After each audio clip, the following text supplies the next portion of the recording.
Today we bring a story. Well, just F it. Remember, bros before hoes. Let's get it on. Just about everyone you come across in this life has something that makes them special. For the privileged, it is being born with money, athletic prowess, intelligence, or even good looks. Their special skills help drive their lives and give them an edge on their competition.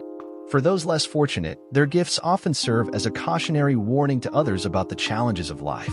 My friend Ralph has always had his own unique specialties that separate him from the normal humans, those being mayhem and destruction. He's the human embodiment of the Wreck-It Ralph. If there is a way to take something sweet and wholesome and turn it into a catastrophic shit show, then Ralph has probably done it and has the scars to prove it. He's a human wrecking ball, and not in the Miley Cyrus weird way, but in the I can't believe he's still alive and not locked up way. He inevitably got nicknamed Wrecker Ralph and oftentimes the Demolition Man for causing havoc by taking things far beyond socially acceptable activities. If there was a way to completely obliterate something, Ralph had figured it out and tried it. Yup, just a great guy to have along as long as you're on his good side. I married Jenna Phoenix 3 years out of college.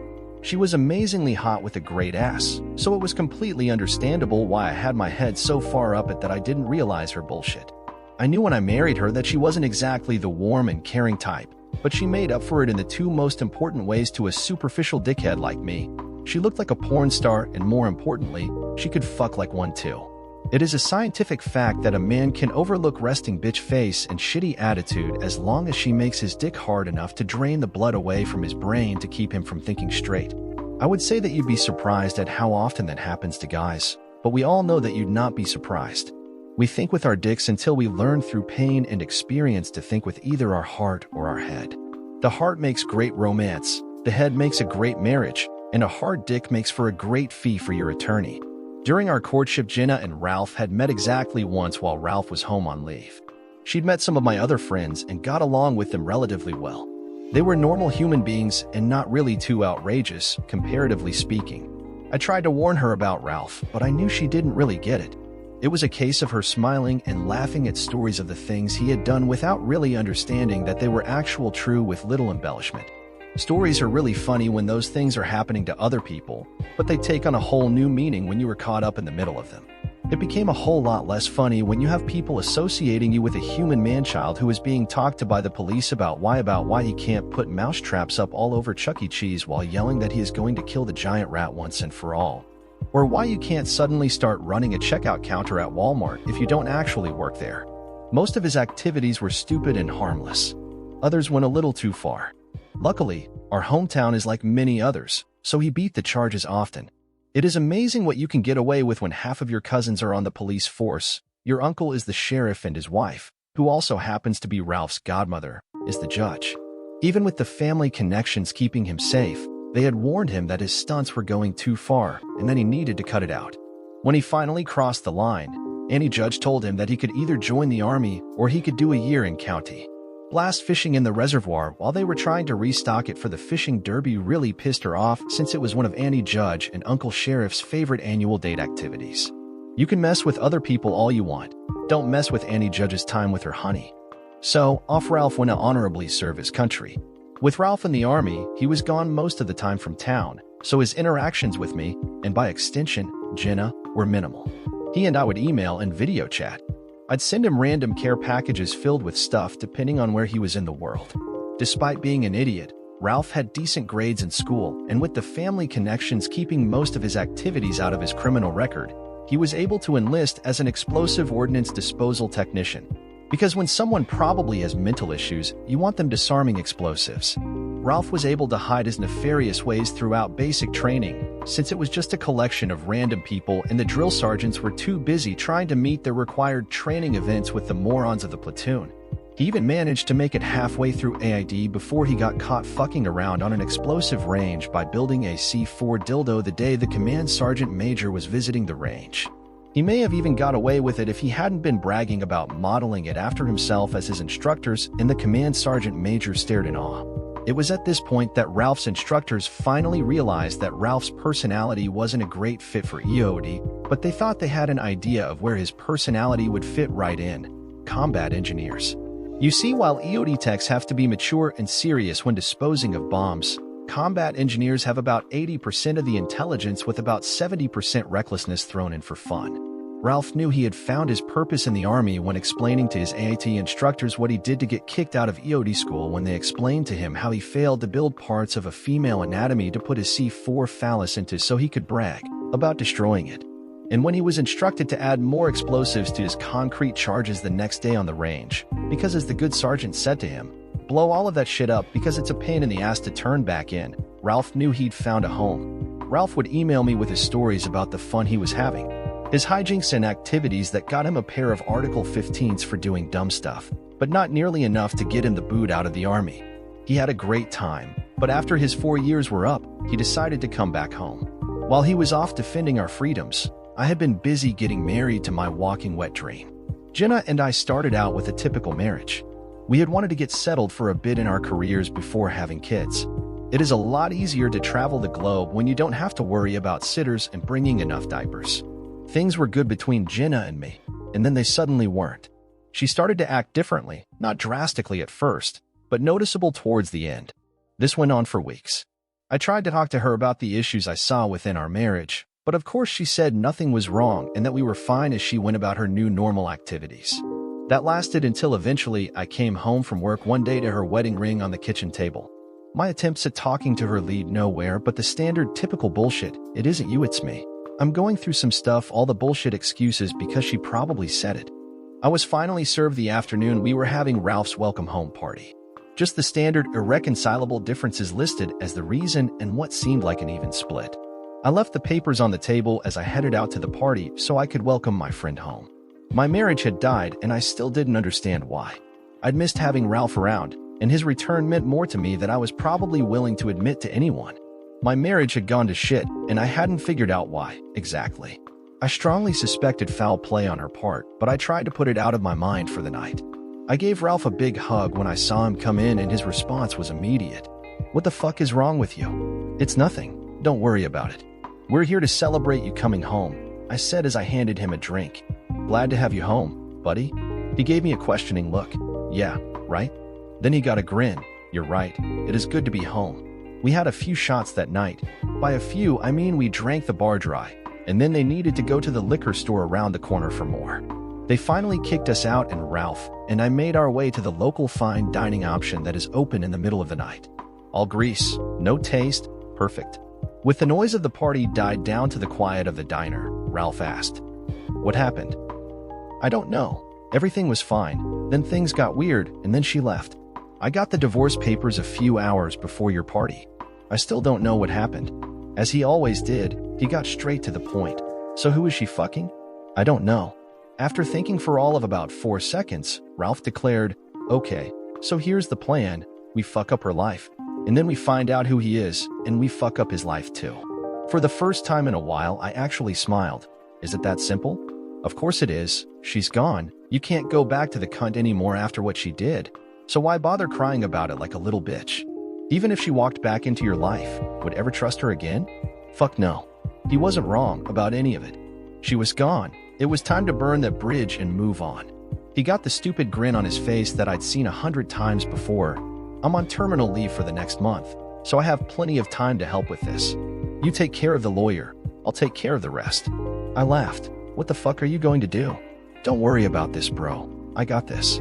We finished eating our grease and called for a ride back to my house and finally went to bed. By the time I woke up the next day, it was about 11 in the morning, and I could hear noises outside like people were talking in the driveway. As I looked out the window, I saw the driveway full of my stuff that had been inside the house before I'd gone to bed and people rummaging through it. Walking up to Ralph, I took a sip of my coffee as I asked Ralph what he was doing. The hand-drawn sign declaring the cheating slut sale gave me a pretty decent clue what he was doing. "What does it look like I'm doing?" "I'm making you some money." Thank you. But how do you know what is Jenna's stuff and which is mine?" "That's easy. If it's female crap, then I'm selling it because it is probably hers. And if looks classy, I'm also selling it because it probably isn't yours since you clearly have shitty taste. Especially in women." I nodded my head. Fair points. There was no point in stopping him. I felt a little bad about some of the things getting sold since some of them were family trinkets that Jenna had loved. But at this point, I didn't care as Ralph handed me some printed papers. "She really is a dumb bitch. She probably should have logged out of her Gmail on your house computer before she left, but thankfully she didn't. She's been fucking some dude named Tim who she works with. They've been fucking for a bit and sharing photos with each other. Really, you should have known better than to marry a chick with a tramp stamp of a butterfly above her ass. I looked over what he'd given me, astonished at how easily he'd found out about her cheating. I let out a trite. I never knew slip out. No shit, dickhead, because you trusted the cunt. But that's done now, time to move on. I shrugged my shoulders and haggled with a lady on the price of Jenna's wedding dress. The nice woman was very excited when I counteroffered from her original suggestion of $500 to $20. It was dumb to give away the comment, but I looked forward to someday sharing with her that it sold for $20 as a nice fuck you. While the sale was going strong, I sent a text to a friend who sells his soul daily as a family practice attorney. He shot one back telling me to come over to his office so he could review the offer and sign some documents. I got back in the middle of the afternoon and just about everything was gone. The house looked almost empty inside except for the basic requirements of what a guy needs to survive. Ralph was just finishing packing up a large box that was labeled Jenna's stuff on the sides. Ralph smiled at me. How'd it go with the lawyer? Fine, no issues. The agreement is fair, so I've signed it. I won't do any better with the courts. When did your sale end? About an hour ago. I had to run out to get some supplies, but I'm done now. This is all that is left of her stuff. He then handed me an envelope. That's her cut of the sale. Her cut came to $214.65. Make sure she gets her half. We should probably drop off her stuff at her parents' house so she doesn't have a reason to come back here. That makes sense. Let's drop off her stuff, then go grab something to eat. Knowing that her wedding dress alone had cost the amount of a cheap car, I knew that Ralph probably hadn't gotten the best deal possible, but I was just glad to have it out of the house so I could start my new life. I tried to pick up the box, but Ralph grabbed it first and said he had it, and that I should drive since I knew where Jenna's parents lived. When we arrived at Jenna's parents' house, her father Simon answered the door and then let us in when we told him that we were here to drop off her stuff. Simon tried to apologize for her actions, but I just cut him off. Did you know she was cheating on me? He couldn't look me in the eye as he shook his head yes. Thanks for that, Simon. Great daughter you raised. Ralph put the box on the table and I caught myself as I did a double take as I got a glimpse of the box's contents. I was fairly sure that the humongous dildo with correspondingly huge hairy nuts, as well as the big black cock porn, were recent additions that hadn't previously resided in my home. There was a red fire extinguisher as well. I did my best to stifle a laugh and instead just told my soon-to-be ex-father-in-law to tell his daughter that I'd signed the papers and that my lawyer would be talking to her attorney. I was barely keeping it together. The ridiculous size of the dildo had me almost laughing, so I pretended to shake my head in disgust as we walked out as he tried to stammer an apology. Once we were back in my truck, I couldn't help but burst out laughing. How big is that dildo, and what else did you put in there? It's 12 inches long, 6 inches wide, and I don't know how big the hairy balls are. They were a nice touch though, he said with a shit-eating grin. We had a good time at dinner as he regaled me with his exploits over the last few years. I'd heard some of them from him in conversations before, but to hear them come out of his mouth, it just made it twice as funny. It is almost impossible to be in a bad mood when Ralph is around. That Jenna had made my life suck so much before she left just made it easier to start moving on. Jenna and I were those rare people who still had a home phone since it was cheaper to bundle with the internet provider. I checked it when we got back and was able to enjoy a blistering message left by Jenna. Her ranting and raving was barely understandable as she screamed for about 2 minutes straight about cell phone, huge dildo, hairy balls, father thinks I'm pregnant, and big black dicks. I checked my phone and there were no messages from Jenna, but looking up from my phone to Ralph's smile, I checked it again and realized that Jenna's contact had been blocked on my cell. I looked at Ralph. You were a busy boy today. I understand most of that rant, surprisingly, but not the pregnant part. Ralph grabbed a pair of beers out of the fridge and handed me one. Taking a sip of his, sorry, the best I could do with that limited amount of time was draw some lines with a marker. It was a roll of the dice with the pregnancy test, as Jenna or her mother would likely have spotted the fake right off the bat, but I was hoping that her father would see it first and not notice the difference. It was a shot in the dark, but it seems to have worked out. Ralph settled into the guest room, and we became roommates as he adjusted to civilian life and me to single life. With the divorce in process, Jenna no longer felt the need to hide her new boy toy. Tim was some asshole from her work. I'd met him once or twice at her work functions but didn't really know him. A little while later, I came across a flyer as I went to grab a coffee downtown. I picked it up off the corkboard and put it into my pocket to take home. Walking in the door that evening, I handed Ralph back what was obviously his handiwork. Cute. He smiled at his work. I have no idea what you're talking about, he said as he looked over the flyer. It showed Jenna and new love Tim in a compromising position. All of the naughty parts had been covered over, but it was clear what they were doing. That it had both of their names, and said that he was not her husband when it happened, that made it much more damaging. The distribution was centered around the office and expanded out from there. I asked how many he had put out, and Ralph replied, a few thousand. How'd you find the time to put them all?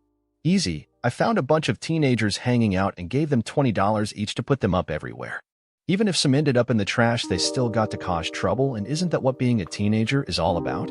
As I hit play on the house phone messaging service, Jenna's ranting came across. Everywhere. Mall. Work. Thinks I'm a slut. It was pretty easy to follow her tirade this time. More so because I just didn't care anymore, but when she said, homeless guy with a sign, I gave Ralph a questioning look.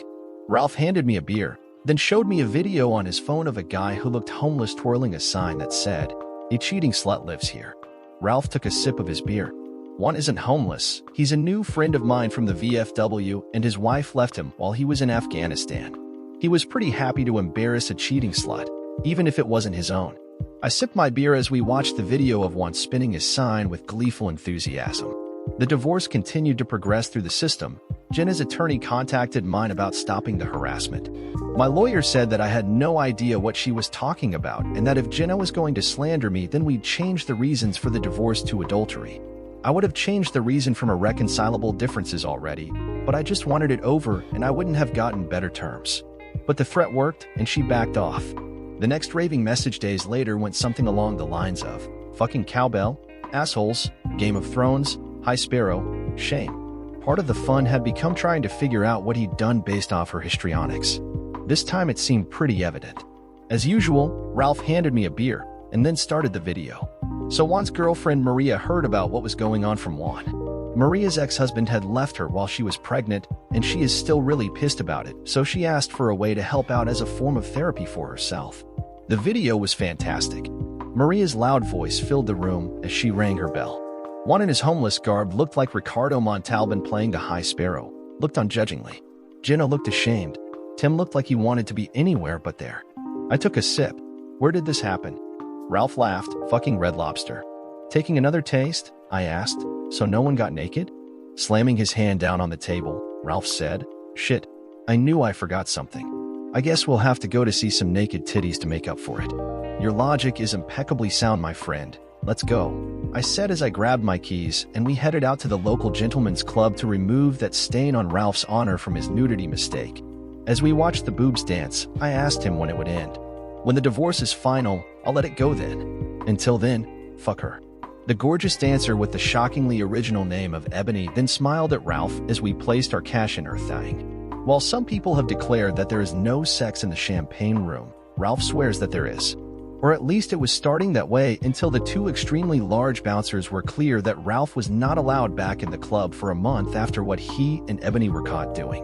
Ralph's response as we left the club was heartfelt. I think I'm in love. I don't know how he got into her car, but the raving of fucking mothballs confused the crap out of me. I racked my brain until I had to finally give up. With a triumphant, deceitful smile, he declared, did you know that red bell peppers end up smelling like mothballs if they sit long enough? The internet is an amazing place. I agree, my friend, I said as I finished off my beer. You seem to have let Tim off rather lightly so far. Not doubting your brilliance, just stating an observation. Maybe I have, but he's had to change his cell phone 3 times this month. It seems that he's the most eligible man on Grindr, Scruff, Jacked, Hornet, and FarmersOnly.com. Farmers Only? Don't discriminate. Gay farmers need love too. Handing him another beer, I said, that they do, my friend. May they find the love that they seek among the wheat. That was followed a week later by a visit from Ralph's uncle the sheriff to the house. I'd always got along great with his family, so I invited him into the house and grabbed him a beer. Taking his first sip, the sheriff asked, where's my idiot nephew today? He took off with his new girlfriend to Mexico for the week last Friday. Interesting. So he isn't local? No, sir. He's been gone for days. What's up? Just then the phone started ringing. The sheriff turned to me. You going to get that? Nope, just saving the evidence of my lunatic ex's mental instability, I said as I took a taste, and the ranting show of a message began. Fucking lawn, work, brown grass, cheating whore. Taking another swallow, I'm guessing my wife's work has some issues with their grass? The sheriff said, it does seem so. They swore that it was Ralph, but it seems like he has a good alibi. Why don't you call him, and we can confirm where he is and get this settled now? I gave Ralph a ring, and a recognizable voice picked up his phone. Hi, Ralph's busy right now. Can I help you? The moans that followed of, oh, baby, right there. So good gave a good indication of what Ralph was up to at the moment. The sheriff took it in stride. Where's Ralph right now, honey? Oh shit, he's inside of me right now. I couldn't help but spew my beer across the room. The sheriff couldn't help himself either. Laughing, he asked, honey, I mean, are you two in Mexico or here in town? Ralph had taken the phone from her, though we could still hear the sound of skin-on-skin contact. We're in Cancun, Uncle Sly, just enjoying the local sights. I'll email you my flight itinerary in a little bit. I'm sure whatever it was, probably a bunch of punk teenagers. I've got to let you go. I'm kind of busy right now. Bye. The sheriff handed me back my phone, finished his beer, and walked out, laughing to himself as he mumbled, in me. The end date of the divorce had arrived. I was a free man. And more importantly for Jenna, this was the end of Ralph's games. It was a lovely Sunday, and we were just getting ready to enjoy the first game of the afternoon. As I sat down on the couch, I handed Ralph a beer. Thanks, buddy. I appreciate you helping out. It's time for everyone to move on. Not quiet yet. One more to go. We've got to end on a high note. Can you end with something better than you've already done? Putting his hand against his heart as if offended by the notion. My good sir, you wound me with your lack of faith. That didn't scare me. It was the evil grin that sent a shiver down my spine. How bad is this going to be? Looking at his watch, you'll see just about. It was amazing, just like a movie. At that second, the phone rang. Now, some parts of the screaming were clear, you fucking assholes. Others were just bits of words like church, grandmother, midget, Elvis, strap-on, threesome, whole congregation. I looked at Ralph. What the fuck did you do? He just smiled. Wanna watch? He said as he opened up a video on his iPad. Inside was clearly the church that Jenna and I had been married in, so I recognized it quickly. The minister was preaching when suddenly a man came forward. The minister was clearly confused for a moment, but the man said he needed to confess his sins and stood on the altar and began to declare that he had sinned in the eyes of the Lord and wanted to atone for his wicked ways.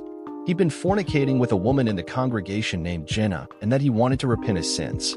So I'm trying to wrap my head around this as I watch a 4-foot-tall dwarf dressed as Elvis declare he's been fucking my now ex-wife. And then it got weirder. Watching the video in awe, as Elvis walks over to Jenna, grabs her hand, and suddenly starts talking about how much he loved it when Jenna used the strap on him and pegged him while Love Me Tender played while he sucked on Tim's dick. But he knew it was wrong because she was still married. He loved what she and Tim did to his hiney with it, and only she knows how to make him feel like a real man. While he didn't love it when Tim made him dress as Tinkerbell, he'd do anything for Jenna's love. But now that her divorce was final, they could finally be together. Then he got down on his little knee and proposed to her. The ring looked huge in his little hands. Be my full-size Priscilla, Jenna. I love you. Jenna was in shock. Her grandma passed out. Her dad stood up and puked. Tim ran for the door. Her mom was crying. Complete pandemonium. I was stunned. I had no idea what to say as I stared at him. He just sat back and grinned. A minute later, the front door opened and someone walked into the kitchen, and I heard the fridge open up. A few seconds later, there was a 4-foot Elvis impersonator sitting next to me on the couch watching the game. He cracked open a beer, looked at me, gave me a wink, and said, "Hail to the king, baby." As far as my own revenge, I chose to be much more civilized in my retribution. I've been dating Jen's former best friend Kara for the last year. Jenna had actually done a good job of hiding it from her friends. Kara's ex-husband had got caught banging some barfly 30 years his senior a few years back, so Jenna had known that she couldn't share her secret with Kara. There is something very satisfying about hearing your ex cry when your girlfriend says that she can't go out because she is spending the night at her boyfriend's house. She would probably be even more pissed if she knew that Kara's new best friend Ebony was going to be there with her boyfriend Ralph. Ebony invited Kara out to Ebony's day job as a Foxy fitness instructor, and I compliment Ebony at every opportunity on her fantastic instruction after Kara showed me what she learned in class that day. Ralph intends to propose to Ebony later tonight when they get back to her place, just as I will be proposing to Kara tonight as well. I fully intend to have a wedding invitation hand-delivered to Jenna, and Ralph just happens to know the perfect dwarf to hand-deliver it to her. Until next time. Dear listener, if you have reached this far, please click on the subscribe button. It will be a great help.